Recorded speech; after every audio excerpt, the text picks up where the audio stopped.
What if I told you that the secret to unlocking your potential isn't hidden in some self-help book, but it's actually out there on a soccer field? I know, it sounds a little strange, right? But today, we're going to explore this really fascinating idea that the rules for becoming a master in your own life are the exact same rules that govern the beautiful game. Okay, let's just dive right in. Take a look at these two diagrams. Over on the left, you've got a model for personal growth called Limitless. And on the right, the 4 phases of soccer. Now, at first glance, they seem to have absolutely nothing in common. But stick with me here, because by the end of this, you're going to see that they're secretly telling the exact same story. So here's the big idea, the core of it all, these two diagrams. They're just two different languages trying to describe the same fundamental truth about human excellence. One uses the language of psychology, the other uses the language of sport. But the blueprint underneath, it's identical. To really get this, we have to look a little deeper. The writer Leo Tolstoy had this belief that all life really comes from the spirit, not the body. And you know what? The same is true for performance. What we actually see on the field, the skill, the speed, that brilliant pass, that's just the tip of the iceberg. It's the physical result of all these invisible forces churning underneath. Our beliefs, our emotions, and the patterns we've drilled into ourselves again and again and again. This beautiful quote from Rumi is really the perfect gateway to our first connection. See, it all starts with what we believe is possible. It all starts up here in the mind. So here's our first parallel. A limitless mindset is the strategic equivalent of the attacking phase in soccer. It's that part of the game, and really of life, that's all about creating possibilities and just driving forward. The brain coach Jim Quick puts this perfectly. Your mindset is simply the collection of beliefs you hold about what you can and can't do. He says we all entertain LIEs. That stands for Limited Ideas Entertained. And he calls out our BS, our belief systems. Because at the end of the day, all of our behavior is driven by what we believe. If you want a new result, you have to start with a new belief. And this is exactly where that belief turns into action. To attack in soccer is to act on the conviction that a goal is possible. It means committing to a creative move before you have any guarantee it's going to work. That, right there, is a limitless mindset in motion.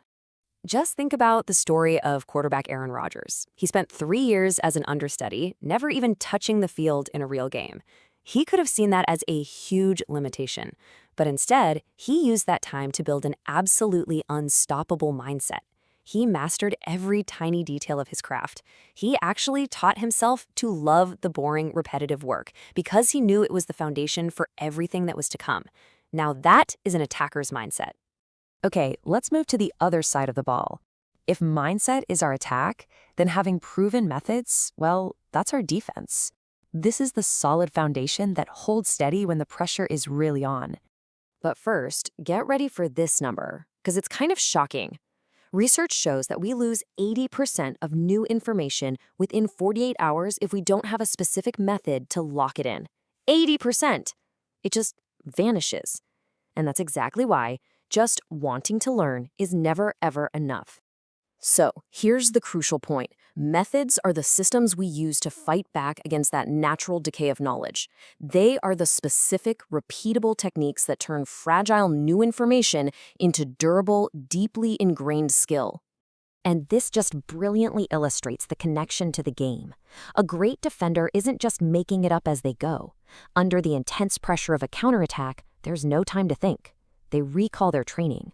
Their body just moves automatically based on the methods they've repeated thousands of times in practice. And here's a really concrete example of a method you can use right now. To remember names, just be suave. First, B, believe you can do it. Then E, exercise the skill. S, say the name right away. U, use it in the conversation. A, assist your memory by creating some kind of visual link. And finally, E, end the conversation by using their name one last time. See, that's a system, not just a hope.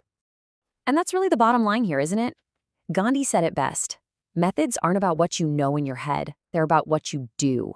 It's the practice, not the theory, that builds an unshakable defense. Okay, so we have the attack, that's our mindset, and we have the defense, our methods. But what happens in between? Well, the most dynamic, exciting moments in soccer are the transitions. And in life, that's where motivation lives. Think about it this way. Procrastination is what keeps you stuck in a defensive posture. You know what you need to do, but you just don't act. Motivation is the spark that overcomes that inertia. It's the engine that powers the transition from that passive, defensive state to an active, attacking one. Jim Quick gives us this really practical formula for this. Motivation equals purpose times energy times small, simple steps. So you need a powerful why. That's your purpose. You need to generate your own energy, not just wait for it to show up. And you have to break those big goals down into small, simple steps, because a confused mind will always, always choose to do nothing. And when these three forces finally come together, mindset, motivation, and methods, you reach what Quick calls a limitless state. And this is most visible in the toughest transition of all, going from a failed attack all the way back to defense.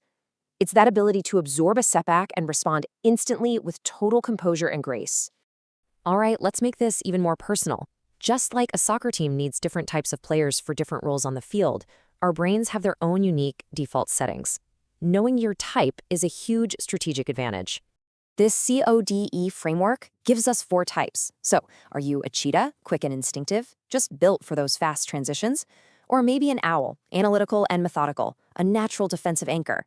Perhaps you're a creative dolphin, born to be on the attack, or an empathetic elephant, the one who holds the entire team together. The goal here isn't to put you in a box, but to help you understand and really leverage your natural strengths. As we start to bring this all together, we arrive at a pretty profound takeaway. Mastery, whether it's in life or in soccer, it isn't a final destination you arrive at, it's a continuous, flowing cycle. And this is such a crucial point. The real reward isn't the victory or the trophy at the end. The real reward is the strength, the resilience, and the character you build through the process itself, through the training, the failing, and the getting back up and trying again. The journey is the destination. Which brings us right back where we started, to our original diagram, but now with a completely new understanding. That limitless state, it isn't some mythical superpower. It's just the seamless integration of these 3 forces: an attacking mindset, a defensive foundation of methods, and the transitional power of motivation. It's having the ability to move fluidly through every single phase of the game. So I'll leave you with this question to think about. In the great game of your own life, which phase are you in right now? Are you on the attack? Are you strengthening your defense? Or are you navigating a really crucial transition? Because understanding where you are is the very first step to mastering the entire field.